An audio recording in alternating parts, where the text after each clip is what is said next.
Hey guys, Selfish Guy here. I just wanted to do a video about 2015 and sort of some of my thoughts and experiences from this year and how things have gone for me personally throughout the year. There's not a whole lot of structure to this, it's kind of just going off some dot points and extrapolating as we go, so hopefully it doesn't take too long. I'll try not to ramble too much and we'll jump into it. So, first event that I ever did this year was the PeetyG Nats. That was my first foray into Counter-Strike commentary actually as well. And that was kind of an interesting experience for me. First time I'd done really any play-by-play casting, and also, as I said, first time I'd done Counter-Strike casting. So I sort of knew that I didn't have the knowledge about Counter-Strike to be able to be a color commentator, which is what I used to do for League of Legends. So I had to sort of style myself more as a play-by-play commentator, and I guess that's sort of where it all began.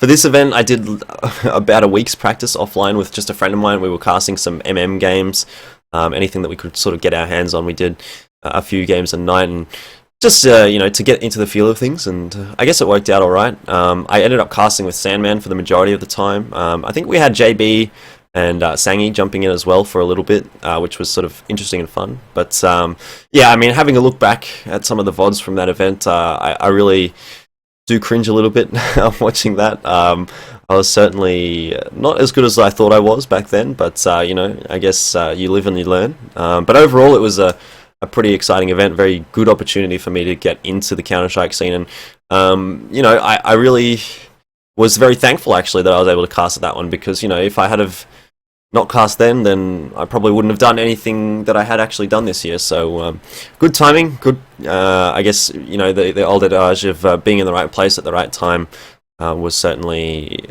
something that applied to me in that situation. So from that opportunity, I was able to do a little bit of casting at CGPL Season 3, which was the next event, and I was actually sent down there as sort of a photographer or a video guy for Avant, and I ended up actually casting a lot more than what I did for Avant there. So that was a little bit something that I probably shouldn't have done, but I guess that's just how the cookie crumbled, and I really, I guess, enjoyed the time that I had down there. It was quite good. I did a fair bit of casting with Uber. I'm sure a lot of you guys remember that, or remember him rather.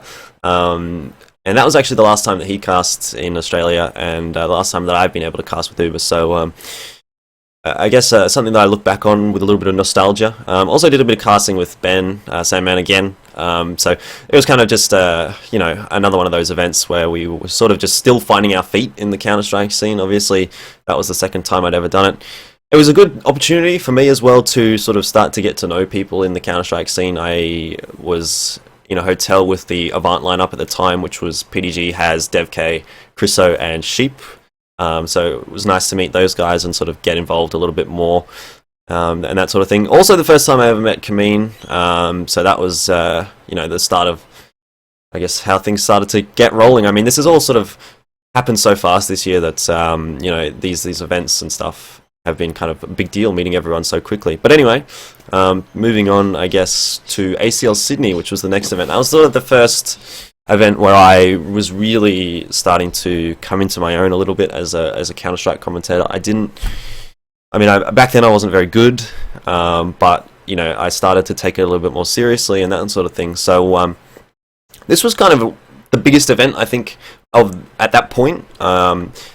We had that qualifier for the Kuala Lumpur event, so that was kind of a big deal for both Immunity and Vox, and obviously all the other teams, but in the end, we know that Immunity and Vox were able to take that one away. And also the first time that I ever cast with Mike Star, so kind of an interesting story, I guess, how we started casting together was, I'd been casting these last two events, the CGPL and PeetyG, and I was casting with Sandman and Mitch, and we kind of, or at least I felt that, I was never going to be able to be a good Counter-Strike commentator casting with people who also didn't know a whole lot about Counter-Strike.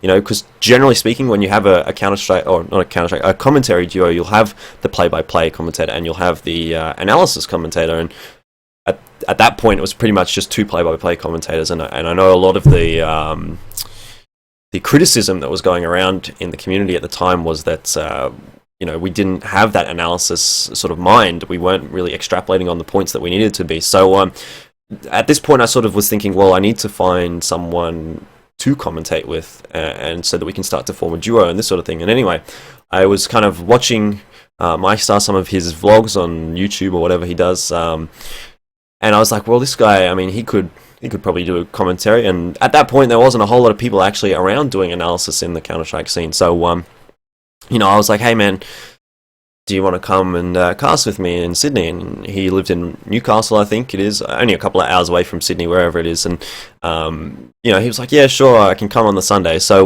we ended up doing the grand final on the Sunday, which was pretty insane.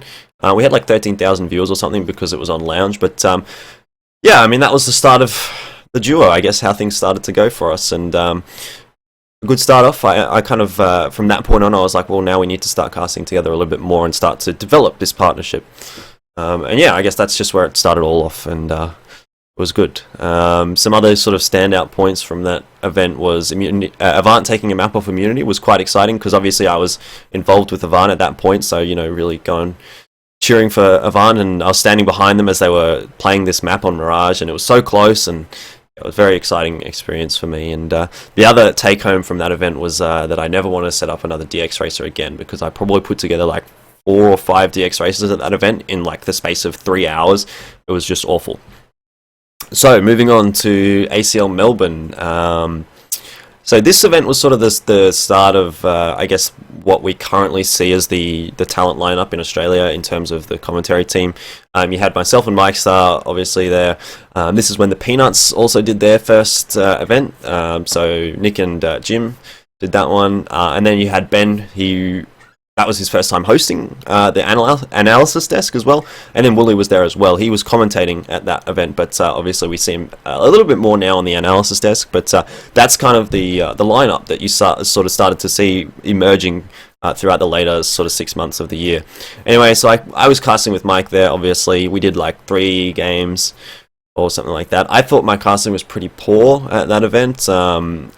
I think mostly due to fatigue, because we had some pretty long hours. I think we were there till like 11 o'clock at night, or 11 o'clock or 1 o'clock at night. I don't remember either of those, but it was pretty crazy one of the nights, and we stayed pretty late. So I was kind of dragging on a little bit. But anyway, yeah, I wasn't too happy with how I casted at that event, but you know, the event in general was pretty good. There was lots of funny moments, like Trident obviously coming in and going absolutely nuts, and we made that sign about DEF CON. That was good. Mont's Bunny Hop as well. I think that had a bit of everyone got a bit of a laugh out of that one. And you know, the other thing to note for that event was the first time that well, I mean, I want to say Skyfire, but they're not Skyfire anymore. But you know, that lineup, the PeetyG, Chriso, Lightstep, Tux, and Zeusy. That was the first time they sort of won an Nats together.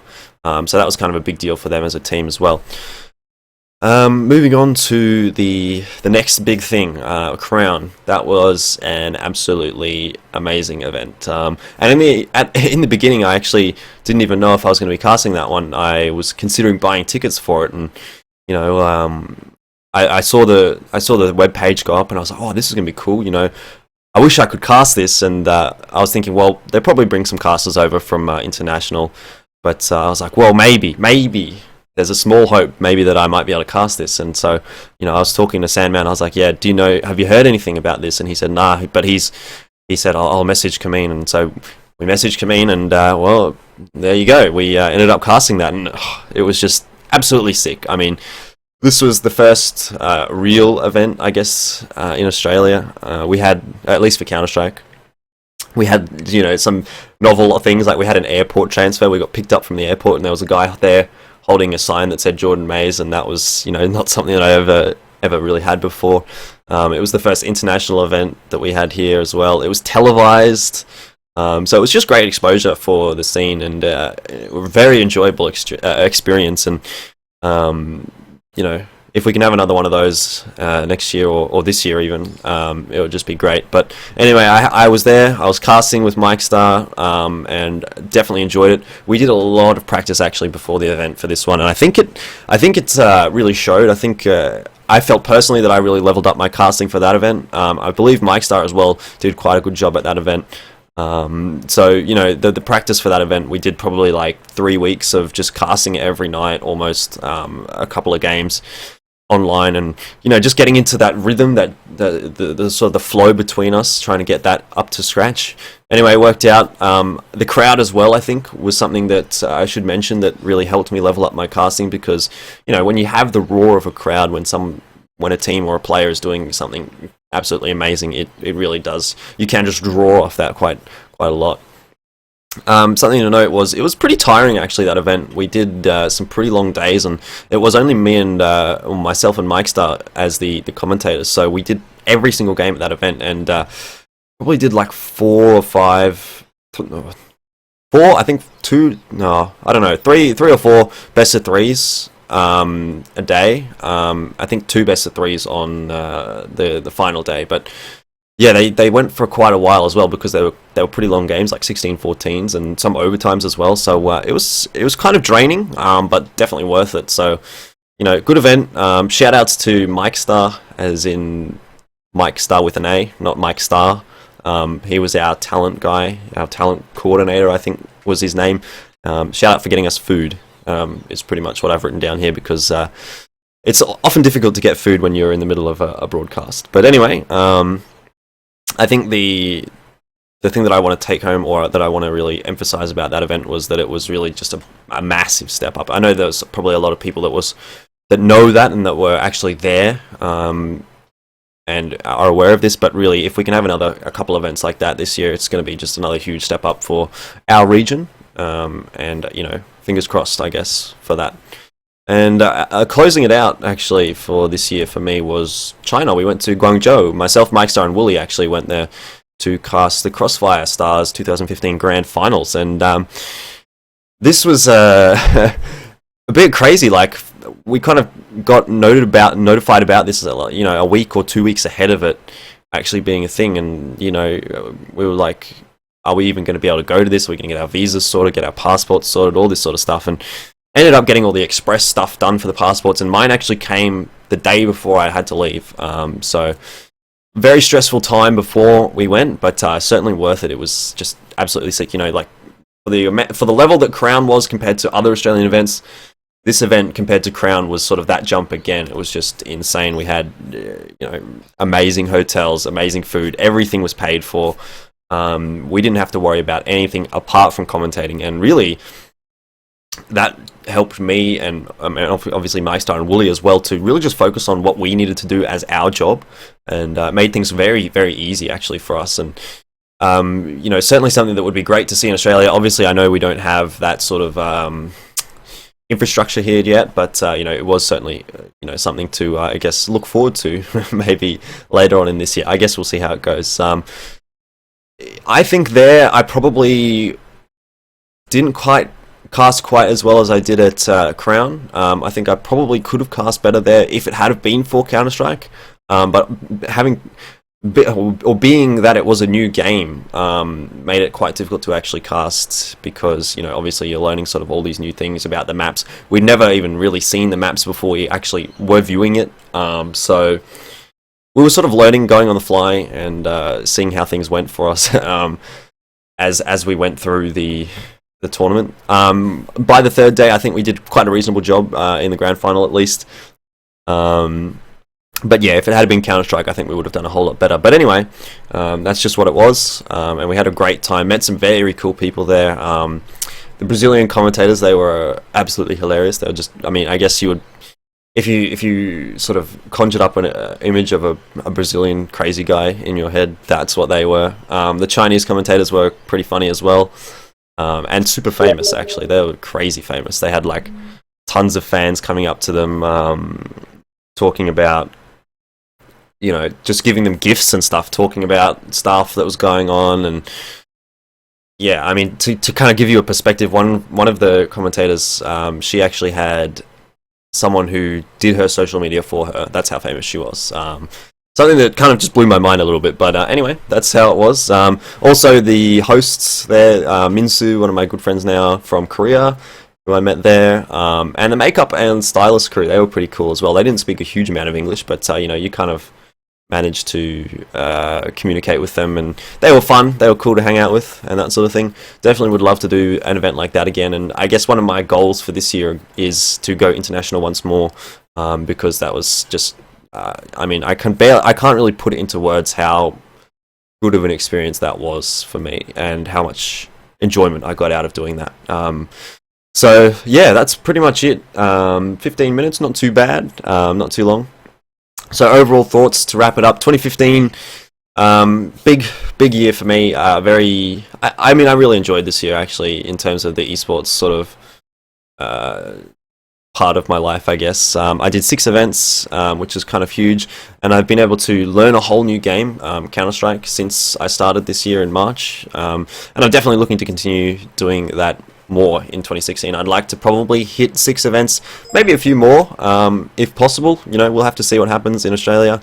I guess I'm hoping more so for bigger events like Crown to be happening here in Australia, because you know, those are the ones that are a lot more fun, and you get the crowd coming in, you get to meet people, new people, and that sort of thing. But you know, I'll take anything that we can get. Anyway, if you like this, or if you're interested in seeing me do some more content, I guess I'm looking at doing a little bit more.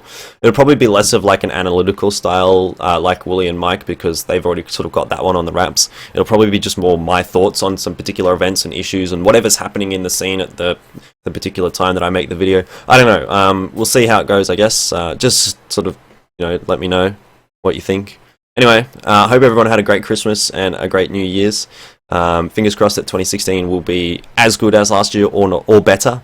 Don't forget to follow me on Twitter. It's @ElfishGuy, and obviously you can subscribe to me on YouTube now, which is something new. Thanks for watching. I'll see you next time.